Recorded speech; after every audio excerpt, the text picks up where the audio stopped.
Peace of the planet, man. It is a Deece of the Bishop. I'm chilling, and this is a very special occasion for me because I get to interview Nick Greene.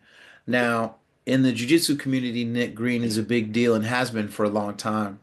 And he's a humble dude. He's a nice guy, um, but he'll strangle you real well. And so, Nick, I just wanted to say, welcome to Bishop Chronicles, and thank you for being a guest. It's an honor to be here, and it's good to chat with you, man. Yeah, my first memories of you are at Heroes Martial Arts in San Jose. Um, you were always a problem for everyone there and remained one, right? And so I kind of want to talk about Heroes Martial Arts in San Jose. How did you end up there? And is that your beginning in jiu-jitsu or were you training anywhere before? Like I never really learned your journey. Yeah, it's a great question, and yeah, this is bringing back memories. I have some memories to think about, like Hip Hop Chess Federation and KO Yeah. Finisher. Like, yeah, we go back, you and I. So, yeah, great question. So I started at Triune in Okay. 2008, with Stan Kendricks. He was on the show a few months ago, man. Stan's amazing. Oh, yeah, I keep in touch. It's really good whenever I see Stan. I'm like really glad he's still a figurehead. Like homage to like all the people before us. Like I still think of like how he's contributed to who I am. So Totally. respect to that, and he's a good dude. Yeah, actually, I gotta drop in the school and just say hi to him because he apparently does Thursday nights. That's what I've heard. Okay. Yeah, so I started Triune, and it used to be part of it, connected to Academy of Self-Defense before their own location. Okay. So Academy of Self-Defense was like in Santa Clara. This is like '08.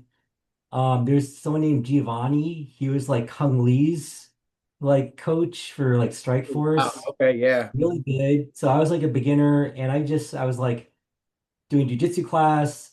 I did everything. I even did the Krav Maga class that they had there, Really. and the MMA sparring. It's kind of Right, funny. right, right. Like, yeah, there's people that are in like Bellator. I'm like, there's someone that they were like 16 years old when I was like, and now they're like 30 and like a pro fighter. But Yeah. yeah, anyways, I think I forgot what it was. I think like I moved or something, and it's like, yeah, I think this might have been like I moved my ex-wife and we moved to like somewhere more south of where ASD was or Triune. And so Gumby's was like it worked with like schedule, all that Right. It stuff, was and on just the corner-ish. Yeah. yeah. So I think yeah, and if you remember like downtown San Jose, that spot Gumby had the really long mats. That Yeah. was a really cool space. Dude, Like the it was, original Heroes was so dope. And the Heroes they got now is dope. But that first Heroes spot, because you could walk in from either side of the sidewalk, right? And you would walk through, had the bricks and everything. It was really unique, man. Really it was unique. Yeah, it was huge. It was like long. Like he had like mini tournaments, like 5 mats. It was like it felt like Brooklyn, New York with the bricks It and had this brownstone under vibe, yeah, 100%. yeah. Yeah, So that so yeah, I was there. I was there for like a year or so, year and a half, like early blue belt. And then I Now, moved to did you San get your Francisco blue for from work. Gumby? Did you get your Was that blue from Gumby, or did you have it when you arrived? I think it was I think it was Stan. I Stan. think it was Stan, yeah. And then all I remember is at some point you were going on a comp tear, and then you ended up being able to get invited to ADCC, right? Yeah, or Abu Dhabi. So Yeah, yeah, like there's like the shakes, there's like a ton of them, but there's like two brother shakes, like one of them that's like big with ADCC, and then I'm not sure if it's a brother or a relative, but yeah. Right. one of them is kind of driving Abu Dhabi, like the gi ones, sort of Right. the sport. The Abu Dhabi Pro, Yes, as opposed to ADCC. So ADCC is on the gi, Abu Dhabi Pro, is no gi ADCC, Abu Dhabi Pro in the gi. Yes. correct. Yes, yeah. So and yeah, so I think I won it at blue belt, and then I won the trip, and that was a whole experience because then it's Tell me like about that. What was that like? And that was like 2008, 2009? oh boy, that was So I won it twice. I won it in Vegas, the Vegas trials, and then I won the Hawaii trials. And just for reference, like I tried to win it in Florida and I tried to win it in Texas. So I was like trying to win them, like Yeah, you was the going after. belts. You were hungry. Yeah, so I think one was 2000, it's like 2010 or 2011. The other 2011, Yeah. and the other one was like 2012 or 13, like blue and purple. Um, So and yeah, it was wait, great. It's for like, someone like me who's never been to Abu Dhabi and probably will never make it as a grappler in that regard to compete, what was that like to go out there? Like, tell me about that first trip specifically. yeah. What's interesting is I got my first sponsorship, and Scotty on the mat doing like I was like they were my first sponsor, and it's like I'm On a the blue mat for belt, life, boy. so that's a like yeah, that's like a huge yeah. Shout out to Scotty, um, and he's a good dude, and also. Yeah, it's like weird. It brings back memories. Like I'm a blue belt, like, competing a lot, and then it's like I actually like get like a gi or two for free. And it's like a little bit of like gives you a little bit of what's it like validation, I guess, or like, your all the work is kind of seeing rewarded that.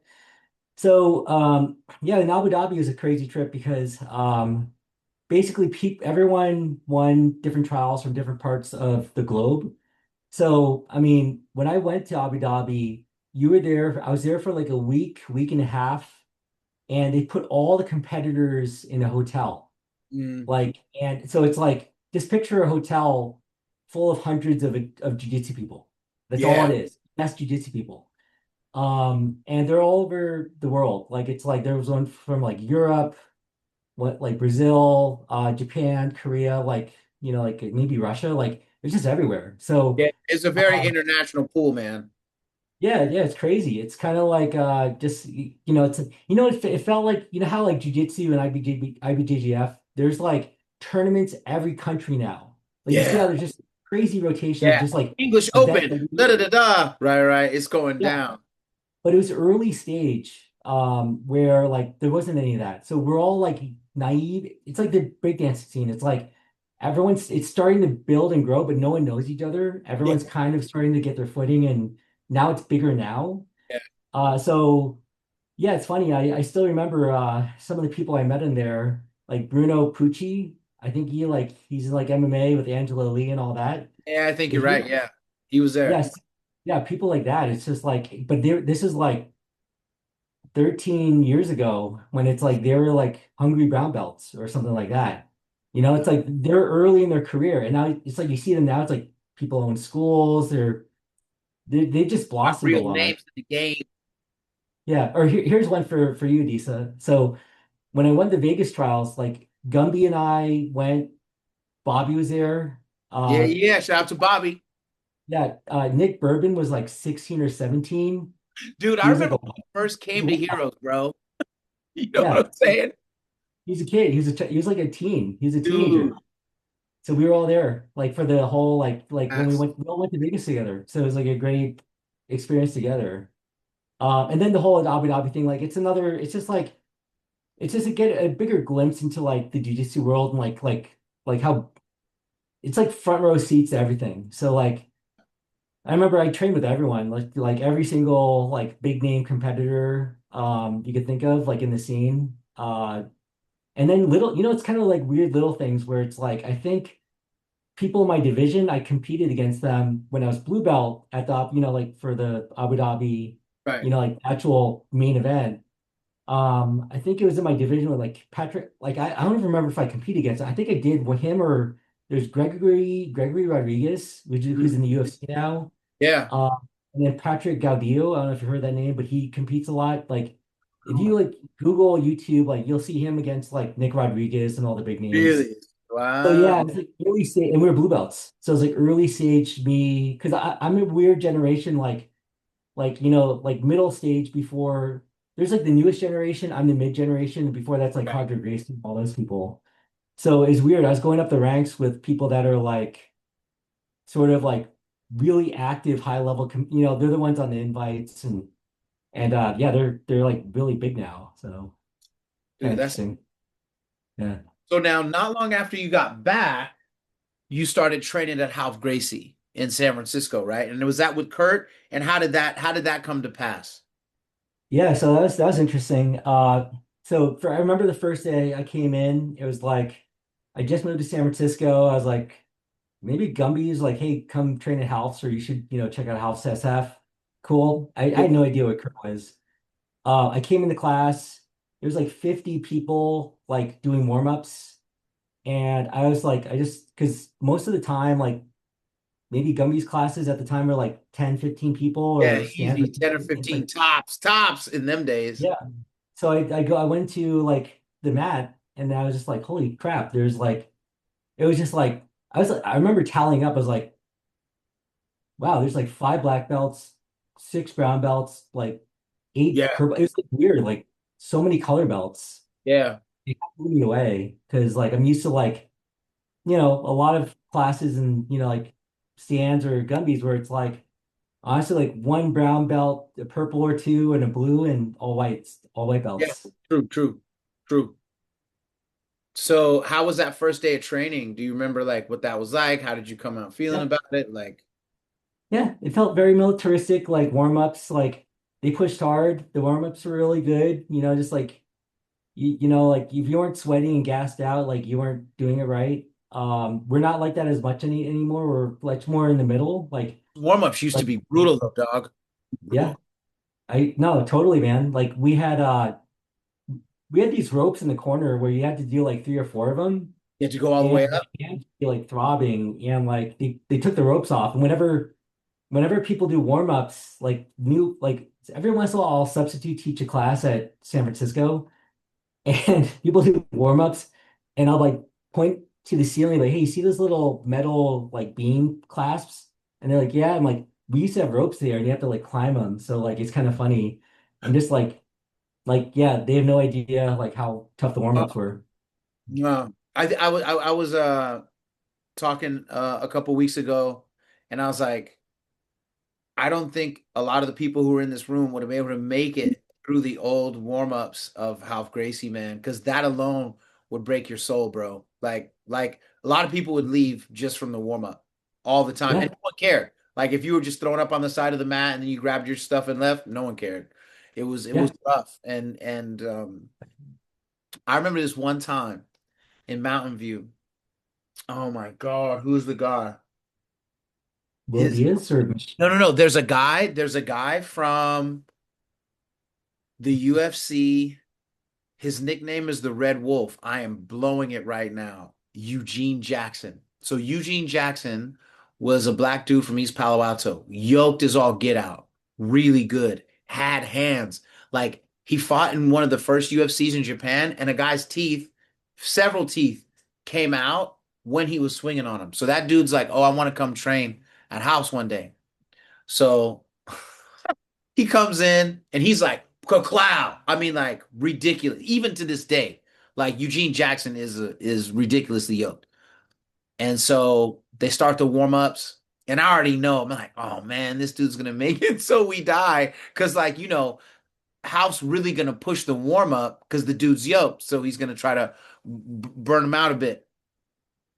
So he starts going, we running, we're doing the jujitsu push-ups, we're doing the regular push-ups, we're rolling, we're flipping, and like at some point, like Dave Camarillo is fatigued. We're all fatigued. And the dude is fatigued. But Half don't care. Half is just pushing the line. And so like I remember about the third round of push-ups after I mean, it was crazy. And we're doing these push-ups, and like Dave is like, he's really focusing to get to these push-ups, and Half is on his chest looking at Dave in the face. He's like, you know what I want to see, Dave. You know what I want to see. David's, dude, crazy times, bro. Those warm-ups were legendary. you're around like when Dave and them were there. It was even more tense, Oh, it honestly. was Like it I was was it kind was of like the bonkers, dude. middle. It was bonkers. It was at that class, it was like me, BJ, Dave, Cameron Earl, I think was there. It was it Oh, was a it was a crazy, crazy day. But like those warm-ups were yes. out of control, bro. Um, so Well, tell me about your time with with Kurt and you know, talk for a bit about Kurt as a teacher because I learned from him as a when he was a purple belt, Yeah. and just gotten back from Brazil. But like you had, in my opinion, some of the best years with one of the best people out of the lineage. So I just kind of wanted to learn about your experience with him as a teacher in his prime. Yeah.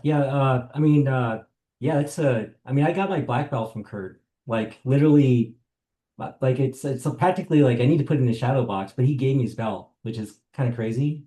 Dude, tell Uh, me about that day. Did you know it was coming? Because I always try to get people to share the day they got their black belt. oh yeah, I was emotional. Like I cried. Like it was like a swelling of like honestly, it was all the work put into it, like that led to that. So it was immensely emotional.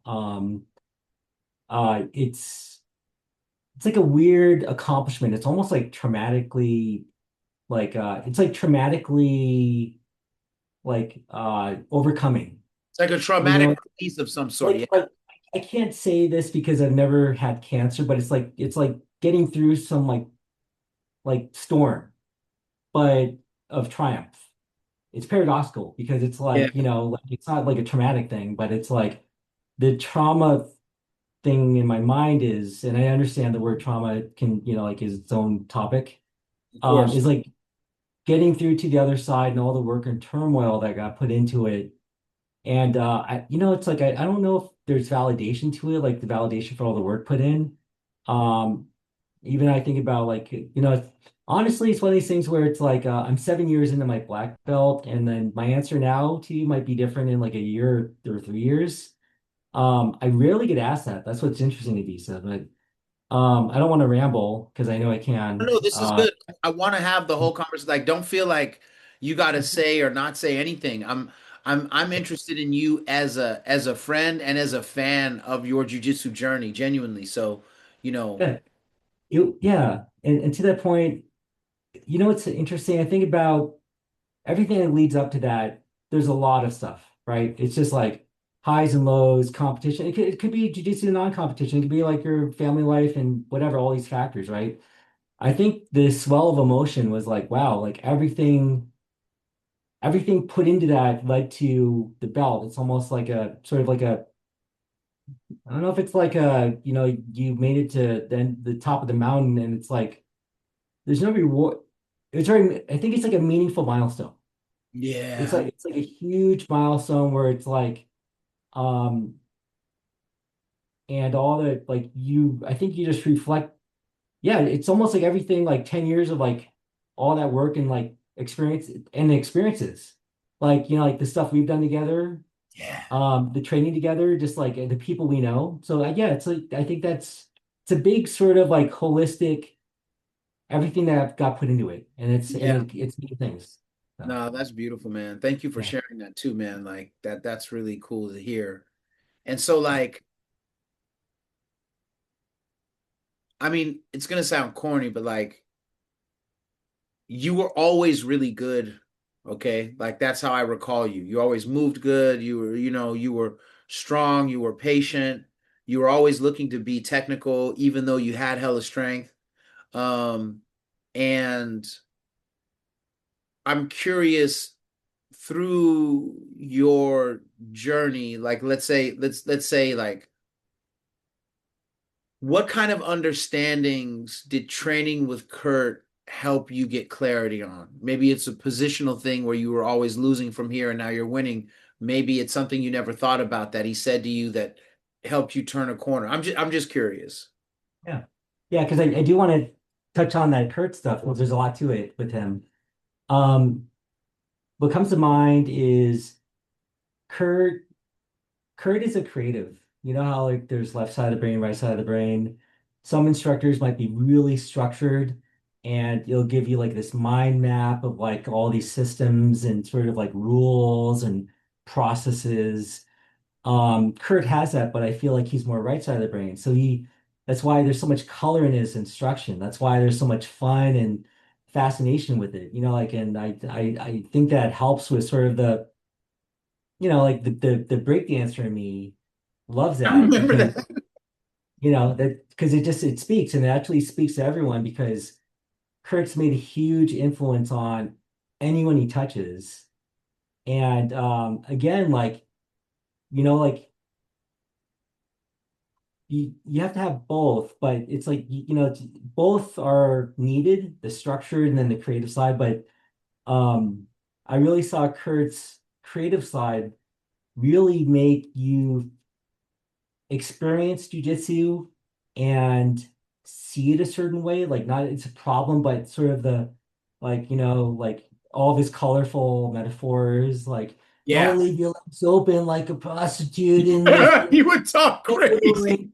And then you're like, oh yeah, I'm not gonna do that. And you like do like a better framing. And it also, and then to the question you had about like what was Kurt like he created a really great space for everyone. And it just kind of brought the best out of everybody. Yeah. So, just everyone is sort of like a nice, fun safe haven. And the peak years of Kurt. And the funny thing is this, I mean, gets into like identity and stuff, like about being whole as a person. And I don't want to get too like metaphoric, like, Yeah. a rabbit hole. I still see it in Kurt. Kurt teaches our Saturday morning nogi at 9 a.m.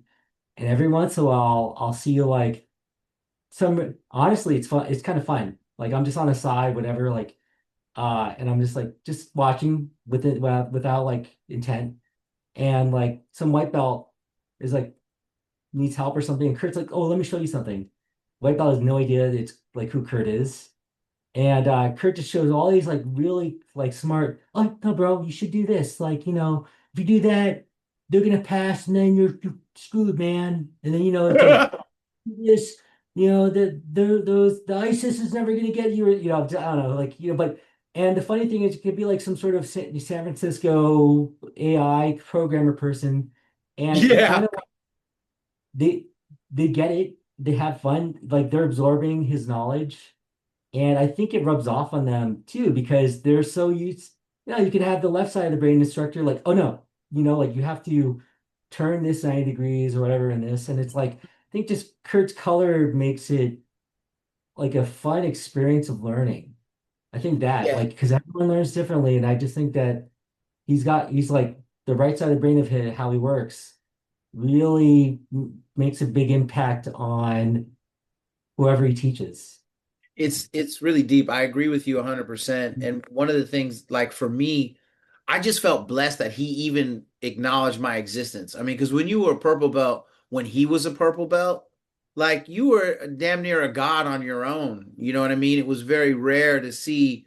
Obviously, Half was the only black belt at that time, right? And I knew Kurt's name because people always said it. But then when he showed up, fresh from Sao Paulo with this purple belt on, and he's just rough and husky and whatever. But like he took me in under his wing, like the absolute worst person in the gym. You know what I mean? And he never treated me like I was the worst person in the gym. And he always gave me good advice. He always spoke to me in a way that made me feel inspired and capable. And he's absolutely a national treasure for the But global, but definitely here. I will say this though, like Kurt says, like, like is sort of like the underdog character.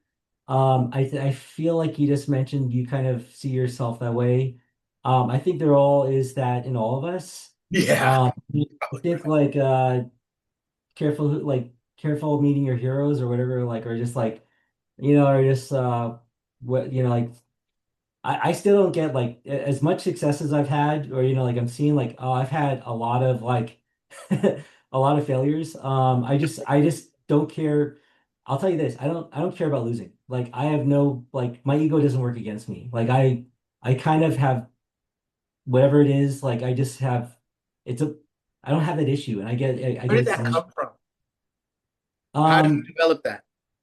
yeah, it's an interesting thing. That's almost like a nature nurture thing because I think I was taught by my father just to you never want to look back in your life like wishing you did stuff, and you should just try and like see the world as much as you can because like once a day passes, like you can't go back, in a way. But I did want to share, like, just on a really brief topic of like success, like, or just like, like the talent's a really weird topic. I don't, it's hard to tell if talent even is a real thing or if it's just like, um, basically like my first, oh, I tell this, like people that lose match at our academy, like a white belt, blue belt, or people are just like, whatever on the topic of failure. My first 5 tournaments at white belt, I lost like terribly.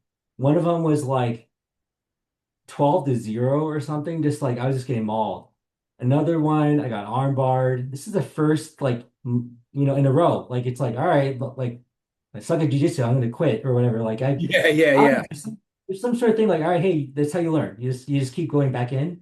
Hmm. I remember one of the 5, I have to look back on my records.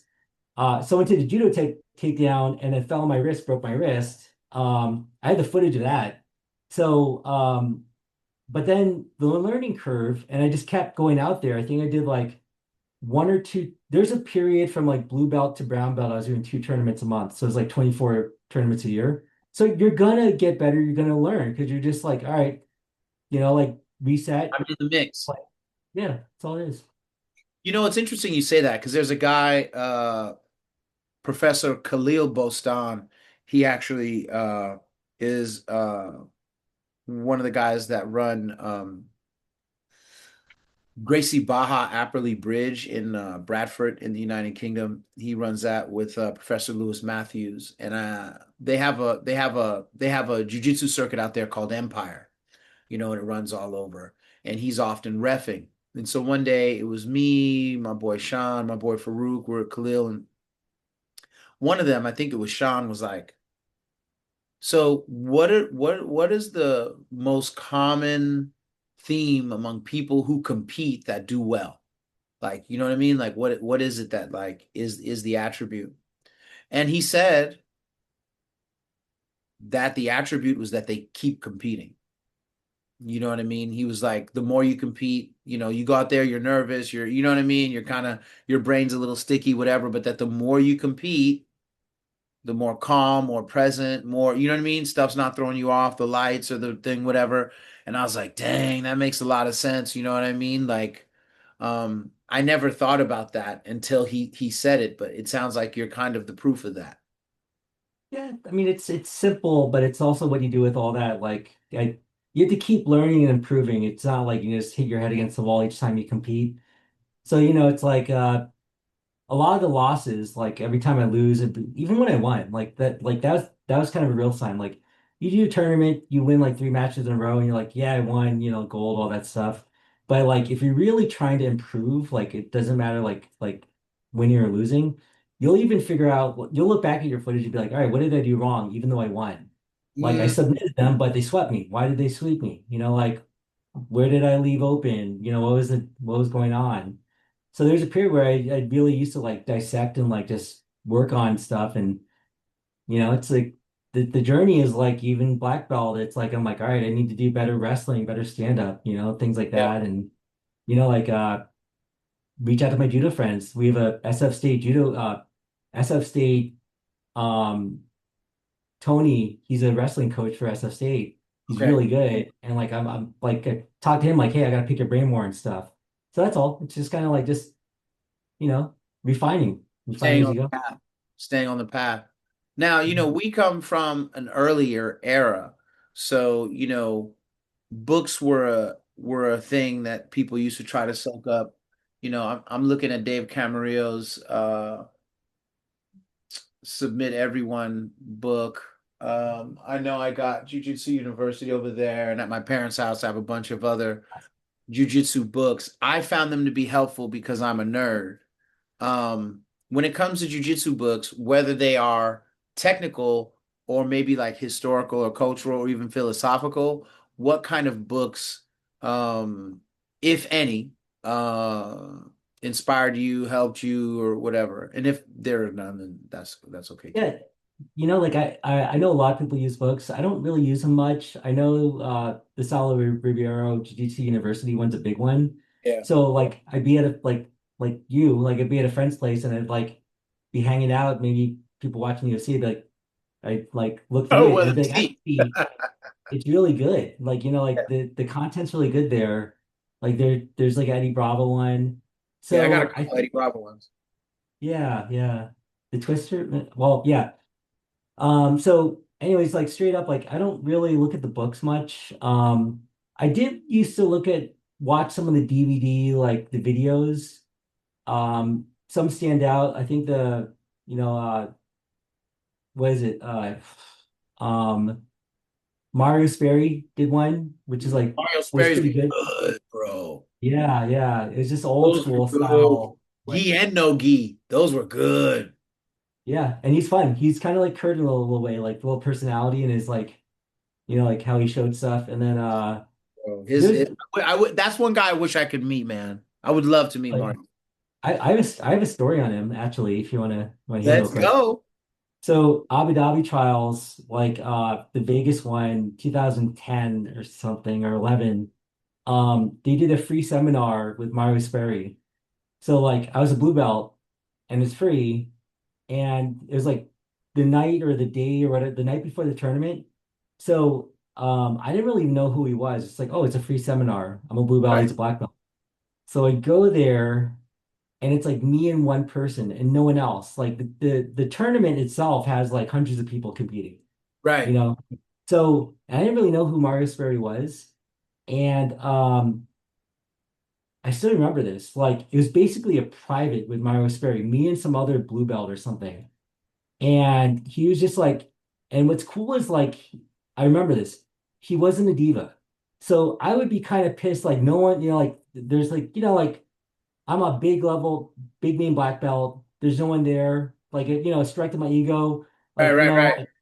like I'd be checked out. Like, oh, I don't need to, Whatever. Yeah, yeah, yeah. he'd be like, you could be like, I would have thought he'd be like, I'm gonna half-ass it or just kind of like be checked out or whatever. Like he was like giving like a really like, here, let me help you out.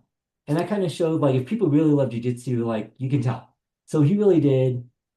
He showed me a triangle. I still remember this. I show it in like when I teach sometimes where it was really interesting. Like you'll pick up stuff like this from people you're like, holy cow, like people really understand certain things about jujitsu. He put me in a triangle.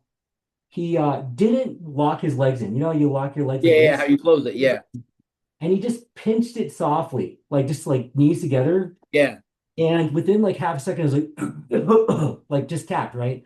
So he showed a non-pressure, like almost near zero power. And that taught me about triangle is all placement. And Mm, it's like if you're on the muscle here versus the carotid.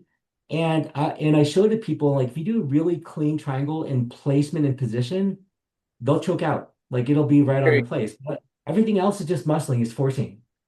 And that's I showed people, yeah, it's really fascinating. no, I love stuff like that. That's so cool, man. That's really cool. Has there been anywhere on earth you found yourself and or any person that you ended up being around through jujitsu that you were just kind of like, when I started this, I never thought I'd meet X or I never thought I'd end up in X place. Like, tell me about those moments for you. Hmm. Yeah, that's a good question. I'd say like I don't think there's any superstar ones like like sort of like John Jones and like Mm, took the same tax years, something like that. Like nothing like yeah, that really stands out. Um, there's I think I think it's weird. It's unknown people and random people I'll meet that I'm really fascinated with. That are really pleasant surprises. I kind of like if you just kind of go off the unbeaten path, you'll just meet some really interesting jiu-jitsu people, and agree. they might not be a competitor, might not be like a you Household know, name. yeah, yeah, just kind of like you kind of realize there's some really interesting people in the community just in general. I'm just trying to think of like saying that without but using a real example. Um, oh, let me think here. Just I have to really think about that just because like I mean, Dubai uh is a pretty cool place, to be fair. You know what I yeah mean? You know? well I think this like us traveling like and competing. I've competed in Abu Dhabi, Japan, competed in Germany. That was Like interesting. Japan and Germany. Tell me about those trips. Japan, there was like a local tournament, and there's someone in Kenya who like throws like he's a big photographer like in the Asia scene, and it was like a super fight actually. It was like me and another brown belt, and it was just interesting because it's kind of fun just to like compete in Japan for the first time. Um, nothing just stood out. It's almost like multiverse, like everyone's the same. It's just, languages are different, but people are friendly, like Yeah. it's Germany too. It's kind of it's just really random. Actually, I met some guy LA Open or San Diego Open or one of those, like, and I compete against him, and we were talking after, and like I think it was like, oh, where are you from? It's like he's from Italy. And I'm like, oh, you came here for like he's being a tourist, but also competing. And we Yeah. just talked. I ended up like I think I was just chatting with him like, oh, what's like how you've been training and all that stuff. And I think I was like giving him like recommendations on tourist stuff. Just kind of interesting, just like you meet some interesting people and just the fun human thing, like how we're talking. Yeah. Yeah. Yeah. Yeah.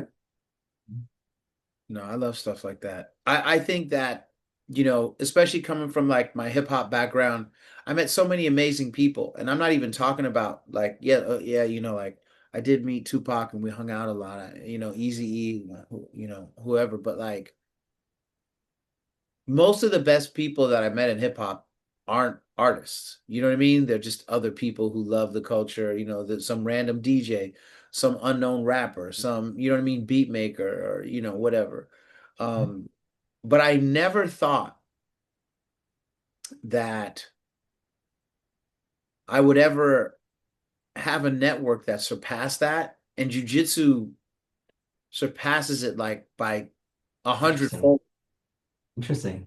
100-fold, Like so many it's people that I've met just in America, let alone like over like, the last like 7 years I've been going back and forth to the UK. And it's like I have a whole nother family there. I have a whole nother, you know, different cities I could like end up in and have a place to stay, have a way to make money, have, you know what I mean? Opportunities to learn incredible techniques from incredible humans. And it's like I never, again, like throw all of the big name people in the sport out. Those yeah. people are just amazing. And I never thought that would be what this became for me. Two things, one small, one's big, to your point. And I'll answer your original question. It surpasses the b-boy scene, and the b-boy scene has all sort of the beefs because it's ego, but also like a lot of like bonding and like sort of Yeah. like fear of the craft. But it even surpasses b-boying No, to I that believe, point. and Yeah. that's a statement because the B-Boy Network is inherently international and you know Yep. what I mean? So tell me about how you got into B-Boying.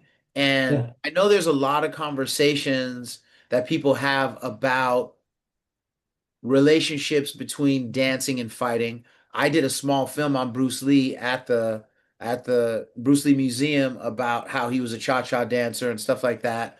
Um, I just did the previous thing. I'll send it to you when we get off. Is on Miyamoto Musashi, and a lot of people don't know that Musashi too was a dancer.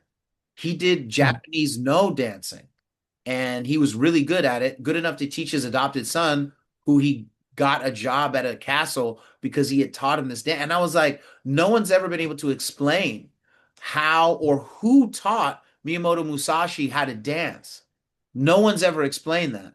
Or even attempted to explain it. It's just known that he knew Yeah. it and that he was good enough to teach others.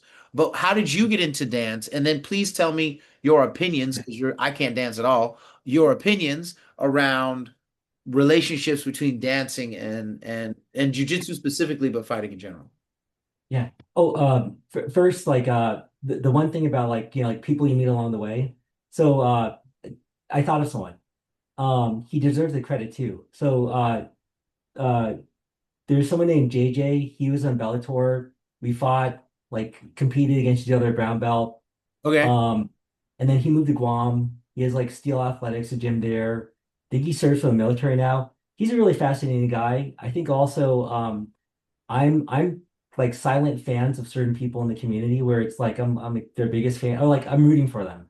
Yeah, yeah, JJ yeah, does a lot of amazing stuff. JJ Ambrose does a lot of amazing stuff. He just uplifts like wherever he goes, he's like doing stuff to like just build and uplift. So when I won like the Marianas Open where it's like they flew you to Guam and all that, like sort of like Abu Dhabi. yeah. And JJ was like we competed, you know, it's like you're like, you know, like sort of that and battling like enemies, but Yeah. like he sees beyond that, I see beyond that. So I think he had me like I did a seminar out there. I trained with like his students. It was like he showed me around, like he like to your point on like the network, like he showed me like some caves and stuff and like you know like sightseeing.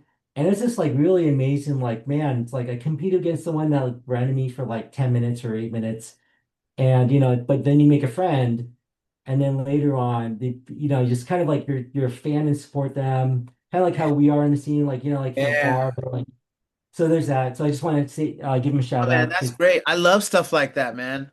And I yeah, think when people do jujitsu, because I know it was this way for me, like I just didn't expect it, but I wish more people knew that if you do jujitsu and you stay with it, you will come across some of the coolest, intellectual, creative, artistic, uh, just humans that I mean I've ever come across, man. You that's know, and why until you experience it, it's a hard thing to convey, but it's beautiful, man. that's why I love seeing you enduring like working, like you know, like killing it at health. So just telling Yeah, you, man, bro. very It's happy so seeing fun, that. man. This was a great Yeah, yeah, year for our yeah. schools down here. And, I'm really hoping that we can just keep this momentum going. And, I went up to Half Gracie Pleasanton for a buggy choke seminar for the first time. And Austin Hart, was there doing it. And I had met him before, so we were vibing, whatever. But like I I realized in that visit, because everybody there was so nice to me, I was like, bro, like your introversion is problematic. You should have been here a long time ago. You know what I mean? So this is the Yeah. year I plan to get around to all of the Half Gracie schools just to see, just to support, Worth it. just to observe, Yeah, just to learn. You know what I yeah. mean? But the network is just so beautiful, man. It's really beautiful. They'll welcome you in open arms. I dropped into Pleasanton and a few times, Yeah, and man. Barca's good people. So Yeah, cool. So yeah. cool. But tell It- me about b-boying, man. When did you start getting yeah, into it? yeah. Like, yeah. I don't know if I do the backstory in b-boying, but basically, like, yeah, I b-boyed. I wasn't good. I was like blue belt equivalent. Like, I can do moves. Like, even though you see my videos and I'll dance like on like fight to win all that, but like Yeah. honestly, it's almost like me showing an arm bar and like Roger Gracie or like Hickson's like looking at me, I'm like wondering if that's legit. hey. Yeah, like there's levels to this. I recognize that because like some of my b-boy friends are like, yeah, he's good, but he's not that good. Um, Yeah. but it transitions over really well. So it's kind of like wrestlers and rugby players, certain sports like just really go well with jujitsu. Right. B-boy does because you're upside down and it's creative. So, and you have to know your body really well because you're just like you're moving your body in different configurations. So I Yeah. think that transitions to jujitsu really well. Because think of like inverting or like you know like all those stuffs or like Yeah. you know like posting on your head, tripoding, all that like all that's b-boying. Like it's all these familiar positions. And and actually I gotta give a little bit of credit. Like you know what? I think a little bit what got me into jujitsu is you know someone named Koi Kwan? Koi? Dude, he's from San Ho, isn't he? Yeah, he's a He's a b-boy. DJ, right? Yeah, actually a few b-boys in San Jose that like are transitioned over to jujitsu, like Natron or Renee. And Yeah, yeah, yeah, so yeah. a lot of us we're getting older and we're just like, man, like dancing's harder, like all the joint issues and you know, like like jujitsu gives you injuries, but dancing gives you totally different set of injuries and but yeah, anyways, like I kind of it just felt it just helped a lot with like getting used to like movement because you're always everything about b-boying is about movement. Do you So know yeah, Profo One? Do you know Profo One? I He's do he, know Pro One. huh? I You do. know, Yeah. I've been knowing him since he was a kid. Oh, Like whoa. That's another. like literally like 13, 14 years old. Wow. He's You still know? active. Like he's still like Bro, he's an that's what I OG was getting student. ready to tell you. Bro, Yeah. Profo One is such a savage, bro. And he like if you look him up on IG and you go to his page, he's jumping rope, he's doing this, he's doing that, and he tells people how to be fit b-boys, how to have good mobility and stuff like that. And you know, he's actually uh featured in the Bruce Lee film that I did at the Chinese Historical Society. And And I just that's in Chinatown. Like yeah, that's in Chinatown on Howard, I think. At so the I never went to it, but like it's funny, I was like walking around Chinatown and there's some sort of sign for it. And yeah, I think I had a schedule thing. I couldn't go, but I was like curious. I didn't know that was like you're associated or you're bro, part of that. it's incredible. I literally walked by it. Like I'm not you know, like the film is short. It's like I don't know. It might be 11 minutes long. You know what I mean, or 10 minutes long. But like Profo's in it, I am in it. Who else is in it? There's an amazing Chinese elder named Rosie Lowe who used to dance with Bruce Lee competitively. She danced with him, doing cha-cha, and like the way that like because she's strictly a dancer, the way that she observes and describes Bruce, it's like it's really unusual and it's beautiful. You know what I'm saying? But you should definitely go. Like my film is just a corner thing. Like that thing is crazy. That whole exhibit is bonkers. And there's two levels. A lot of people don't realize there's two levels. They go in, they see all the stuff. If you go downstairs, there's a whole nother thing, and that's where my film is at. I gotta But check that out. It's funny. I like randomly stumbled on it, but I couldn't didn't have enough time to like go in. yeah, Okay. bro, if you're ever gonna be in Chinatown, you got to check it out. Okay. Um, and so it's funny that you mentioned this because you know who are the guys from 10th Planet? Those dudes dance too.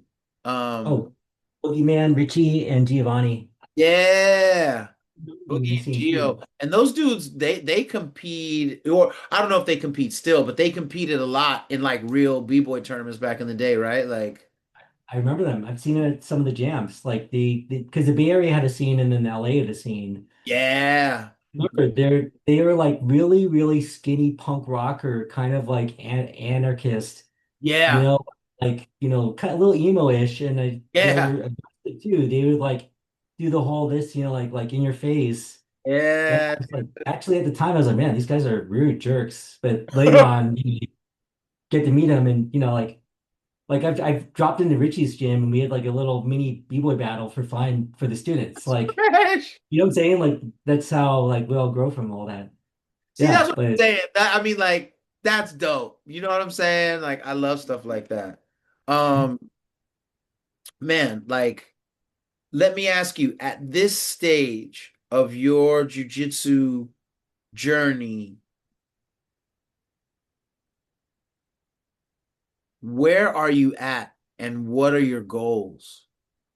these are great questions. These are very good questions. Where am I at? So I'm 7 years into my black belt. I got it 2018. Um, where am I at? Where are my goals? So a lot of the years were like learning what it is to teach and like sort of like I feel like that's the next level. Like you know enough about a good amount about all the different things in jiu-jitsu. Right. And it's like I think the next challenge is like, can you teach it to others? Can you teach it to a beginner? Can you teach it to like a purple belt that, like wants a little bit of spice on their food, like if that makes sense. Hmm. Brown belt, other black belts, can you teach it where it's like a beginner will understand it and someone with like in-depth knowledge will understand it, right? And that's almost like another skill set. Yeah. Uh, and then I think so to directly answer your question, I think where am I at now is like very much about service. Need to believe. I feel like we've been in the community long enough um and it's given to us and now it's like service is about giving back. So and it could mean many things to many different to different people, right? So to me it's like getting involved with Need to Believe special needs, right? Just that sort of inclusion and also you know, uh, like true strength is how the most weak are treated or like Yeah. supported, in an interesting sense. Um, and then Guardian Gym, like I think I'm looking to get more involved with that stuff. Calder Power is doing stuff out there in Peru. It's amazing. Yeah, it looks amazing, right? Yeah, we do Mongolia. Project's kind of growing. And that's interesting thing because like I remember I think me and a few other people like helped do like a seminar where we raised money for it when it was in downtown Oakland. And Yeah, a remember lot of that. people helped out. Like, I bring it up because like it was a great community effort where, you see like even at an earlier stage, like when we band together, like a lot of work can be done. And Kurt and Dave Camarillo did a seminar and Shoyoroll helped out and we I raised remember like, that. yeah, $3,800 That was in a cool. seminar. So it's interesting to see these things grow. It's like growth mindset or scaling things. So and I'm wired a little bit in a weird way to like scale things. So I don't know where it's gonna lead, but service. So the first thing you said is like where am I at and where am I look? What are my goals? Or Yeah, yeah, I think just like and also I mean this is it's not getting political. Um, I think trying to preserve a lot of the goodness and wholesomeness and meaningfulness in jujitsu because I'll tell you this, maybe it's a generational thing and I'm cooked fam because I'm an unk, but like like you see like these matches, it's like TMZ. Like you see on Flow, like people are just like getting into your fights, like clobbering each other, yeah, like they're doing the talking club about thing, and then it turns to a shove, and yeah. then Yeah. yeah, bro. So I'm really worried that because that didn't happen. Like same intense jujitsu, it's just people weren't lashing out, and that's happening more and more. And I used to ref, and I'm just seeing this. Like I ref fight to win recent, like maybe a few months ago. People did the like in your face and like not Yeah, bowing. And I'm like, all right, that's not good. Like like that's kind of going down that sort of negative Nelly route. So I feel like that's starting to blend in a little bit, a little devish, a little bit selfishness, a little bit everyone, like it's all about me, everyone out for themselves. And that's a little worrisome, but it's early. It hasn't it is really early, but grown. it's too pronounced in the culture Yeah, right now. It shouldn't be it this is. way. I agree with you 100%. It's a real I thing. see it all the Yeah. time. I and like you said, right? Like you can you talk about this stuff, you can quickly drift into unk status and get written off, but like it's a problem, right? And I think that this is where we, like some of the things of the way things used to be back in the Mountain View days or whatever, I'm glad it's not like that anymore. But there are certain things that I think are important to stay, and I think that a lot of what was happening in those earlier days was because the stakes were higher. You know what I mean? People still would come into the gym and be like, "Hey, I think this sport sucks, and I'm down to fight anybody." Like, that doesn't happen anymore, right? Because so much has already been proven. We know a lot about that.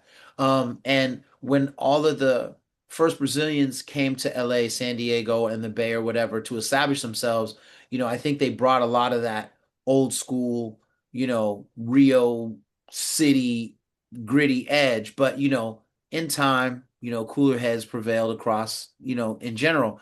But I think like a lot of the new age, I think the internet has really altered how jujitsu practitioners see themselves, and this is why. And I know, I'm if you're on unk status, I'm like grandpa status, you know what I'm saying? Like I'm triple There. old. But but here's what I'm saying, like there's something to be said for the use of philosophy in the space of jujitsu.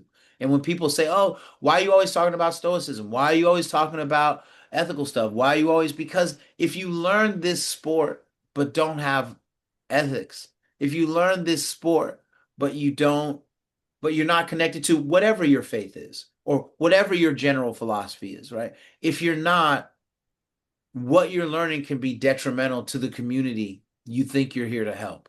You know, I I, agree I re- because yeah. So sorry, but no, I just really believe that, you know.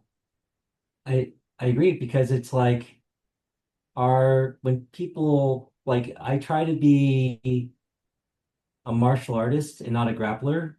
So Hmm. if if someone clubs me, it's like martial arts and like, having a cooler head and, like trying not to act in anger. It's like, or am I a grappler? And I'm just like, you know what? He hit me, I'm gonna hit him back. And it's like, all bets are off. Yeah. And it's like you kind of see them like going to that fight or flight, Hmm. versus like in I don't know. Part of me is like, maybe that's on us. It's complex in a way. It's like, I agree. yeah. I, But I mean, I don't know. I think, it's like, not that I'm a parent, but it's like, kids are either influenced by their friends, family, or their parents, or like the social media. And people see, like, people see, it's just crazy. I just, you see this stuff and it really rubs off on people, like the whole Luke Griffith and Felipe Pena. And it's like, yeah. man, like, that's like everyone watches that. And now it becomes this sort of circus of like, kind of like just, all right, this sport is seen that way now. Now that's sort of like the aggro element is in Yeah, there, and it's now not it cool, kind of bro. changes how people perceive it.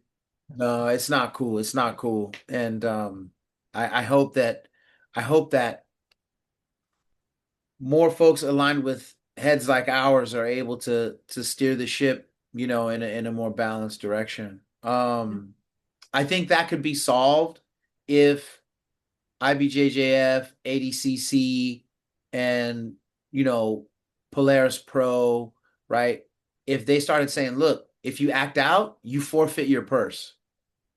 You forfeit your purse. You show up, you play the game right. You bow, you shake hands, you shut up, you get off the mat. If you're upset about a call, you're upset about a call.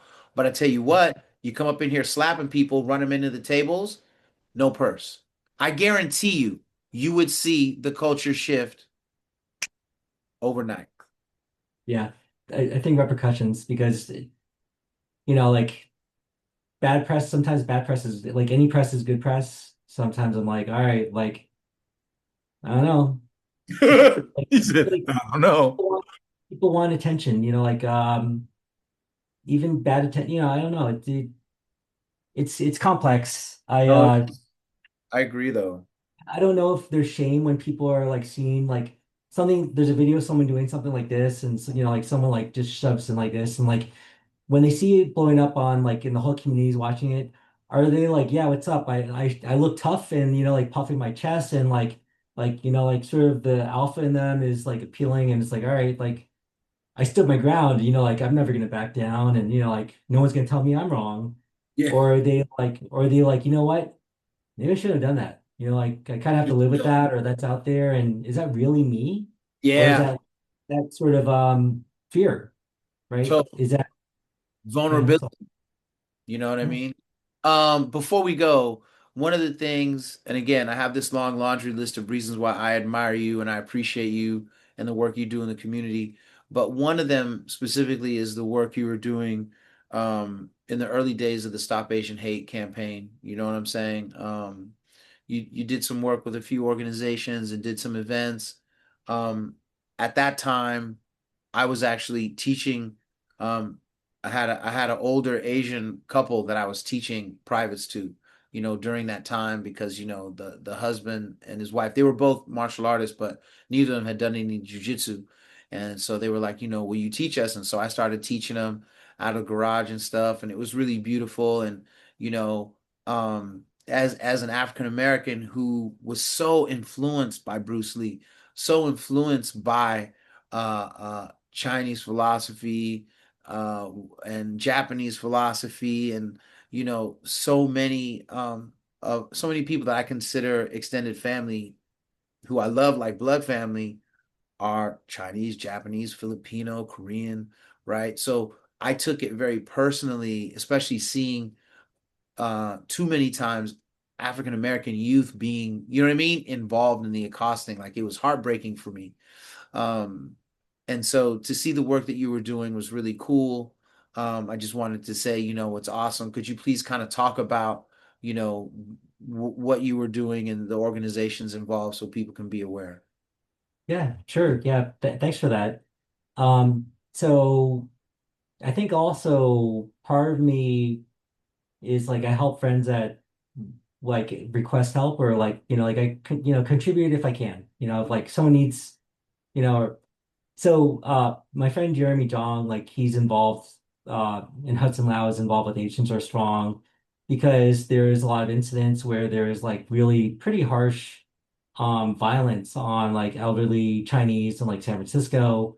Crazy. And it's like a little bit of targeting and so just like I will say like a lot of it was just like my friends were doing this good work and I was like, yeah, hey, let me just help out however I can.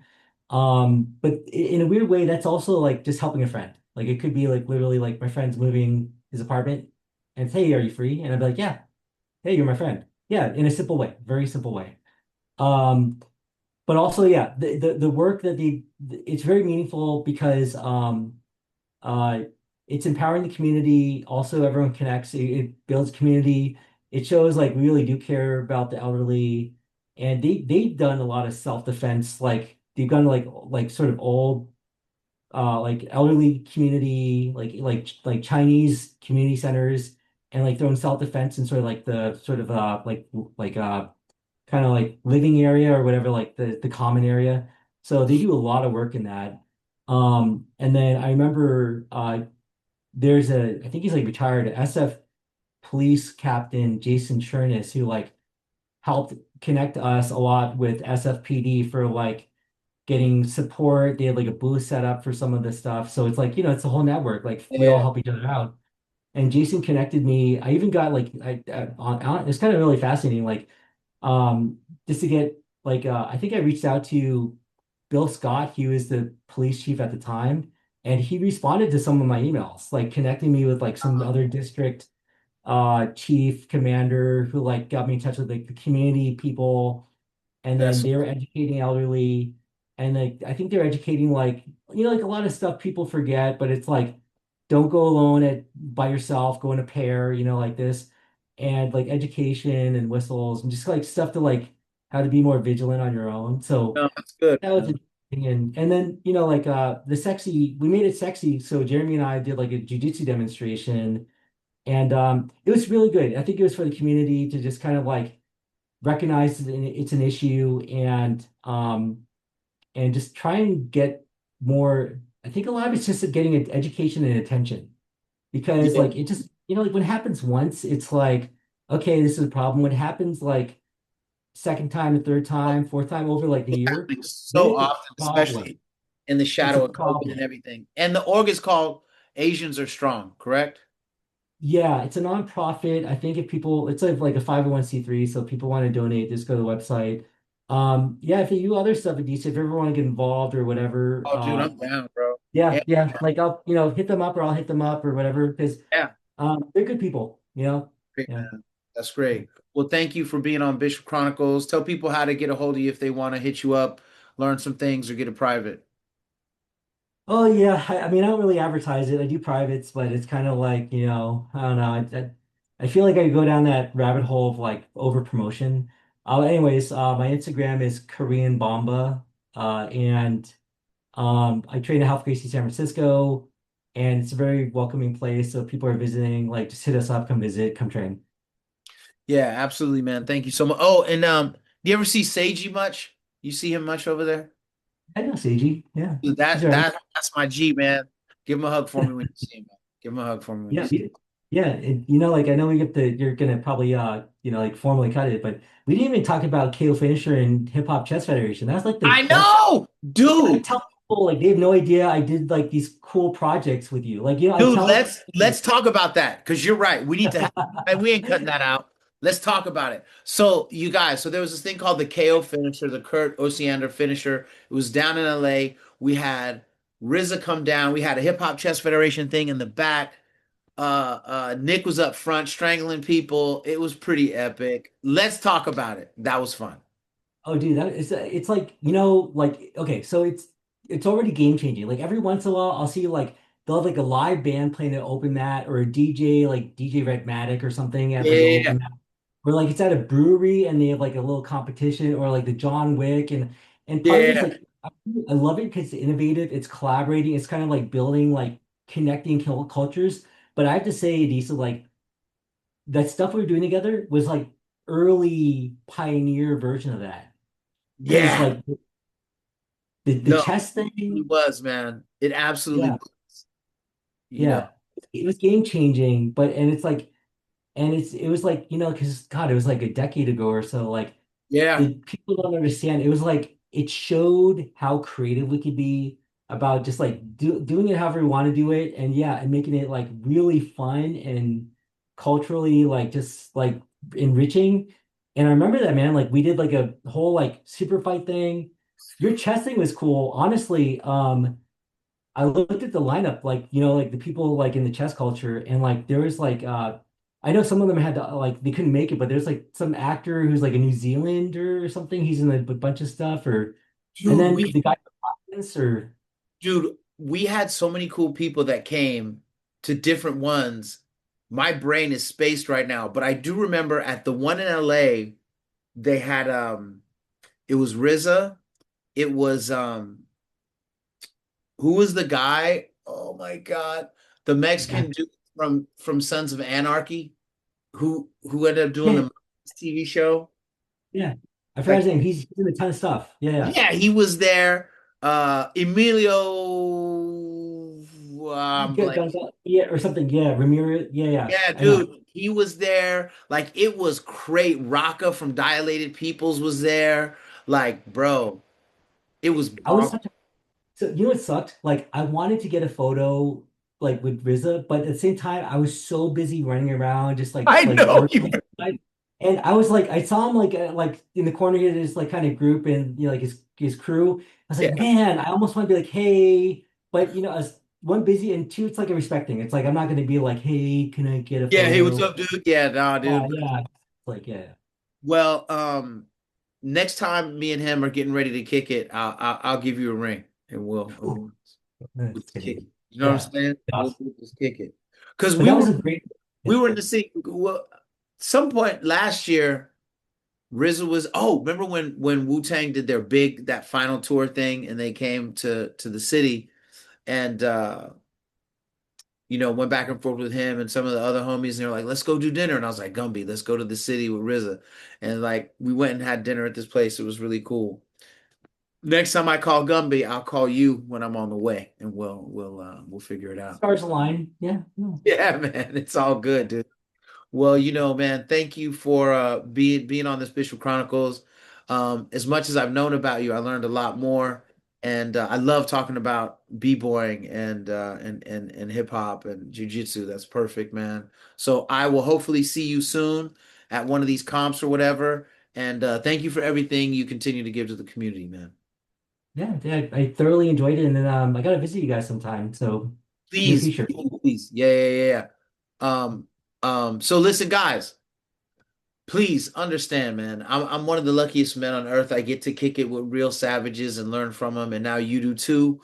Um, More awesome stuff is coming from Bishop Chronicles during the week, but please share this with your people. If you know anybody that's into jujitsu, that's into hip hop, that's into b-boying, this is a show to share with them. And thank you for watching. Thank you for listening, and we'll see you next time. All right, one love.